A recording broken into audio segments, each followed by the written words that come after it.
বাচ্চার জন্য ফল এনেছি, ওইগুলো ভিজিয়ে রেখেছি পানির মধ্যে অনেক সময় ধরে। তারপরে এইদিকে রান্না করতেছি আমি গরুর চাপ ভাজতেছি, চাপ আর ডাল।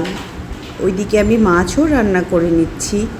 চাপগুলো লাল লাল করে ভেজে নিব, একদম লাল করে কড়া ভাজা করে। এইদিকে শিং মাছের তরকারিও আমি বসিয়ে দিয়েছি। আজকে না ভেজে শিং মাছ রান্না করব, আমার শাশুড়ির পছন্দ কষিয়ে তারপরে শিং মাছ রান্না করা। আমি শিং মাছ খাই না, আমার পছন্দ না। তারপরে এইদিকে বাবা ছেলে দুষ্টুমি করতেছে আর আমি দূর থেকে একটু ভিডিও করলাম। এদিকে গ্রোসারি নিয়ে আসছে বাচ্চার জন্য, বিস্কিট, কলা, এনার্জি বিস্কিট। আমার বাচ্চা একটু এনার্জি বিস্কিট পছন্দ করে। তারপরেই তো আমার রান্না বান্না শেষ। আমি সিম দিয়ে মাছ দিয়ে আমার জন্য একটা তরকারি রান্না করেছিলাম, সিম আলু টমেটো এটা দিয়ে। তারপরে আম্মুর জন্য রান্না করেছিলাম ওই যে শিং মাছ, এটা গাটি দিয়ে রান্না করেছিলাম।